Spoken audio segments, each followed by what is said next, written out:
Hi, this is Laura Nicosia, the Outreach Librarian for History and Religion and Classics at the University of Rochester. Today I want to show you two quick ways that you can integrate the library and its resources into your class. Students already have a lot of different places that they need to go for information, so by using these two different tools to connect the library's resources to your class and your class materials, students will have an easier time navigating to the resources from the library that they need. So the first option that you have is to integrate the library's resources into your Blackboard instance. So to do this, what you want to do is you want to open up your Blackboard course and you want to check over at the top right of the screen where it says edit mode is on or off. You want to make sure that edit mode is on so that you are able to edit your course shell. If it's on, you're going to head over to the left-hand side of your screen, right at the top of that big black box there on the left, and you're going to click the little plus sign, and then you're going to check Tool Link. Okay. So we're going to call this something like Library Resources. And then the most important piece here to get this to work is under Type. From that drop down, there's an option that says LibGuides. These are resource guides the librarians have made for different subject areas and different courses. So you're going to check off LibGuides, and we're going to make this link available to all of our users so that all of our students can see it. I'm going to hit Submit. And now a link has been added here at the bottom that says Library Resources. And I can move this around however I would like to readjust. Now, what does this link do?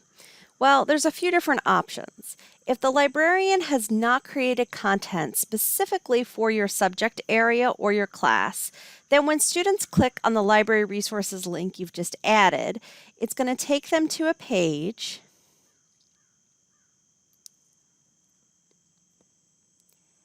that shows a list of all of the different subject guides and topic guides we have so that they can find something that is relevant to them. It also offers this nice option to connect with the River Campus libraries so that they can get in touch with us if they have any follow-up questions. If the librarian has created a guide specifically for your subject area or your course, this will be the ideal solution because then when students click on library resources, instead of taking them to that general page, it's going to take them to this guide that was custom made for their class. Okay, so it's a really great way for them to find the resources that are going to be most helpful for their specific topic and ideas. Now, the takeaway here is that this library resources link can be useful for any class, but if you think your students are going to take advantage of this or you want them to connect to the library resources, it's worth reaching out to your outreach librarian because they might be able to help create something that'll be specifically designed for your students or their needs, or at least point you in the right direction for what resource guide will be most appropriate for your students. For technical help using Blackboard, please be sure to contact University IT. Or to speak to someone about course design, effective teaching strategies, or other educational tools that can be incorporated into your Blackboard course, be sure to reach out to the Center for Excellence in Teaching and Learning. These groups are the experts on campus and they're happy to help. Another easy way to integrate the library's resources into your class is through our course reserve system. So basically, once you submit a course reserve request or you contact your outreach librarian about submitting a course reserve request, then when students come to the library's homepage here, they can scroll down to the course reserve section. Once they get there, they can click to search in the catalog, and they have the option to either search by course code, name, or instructor.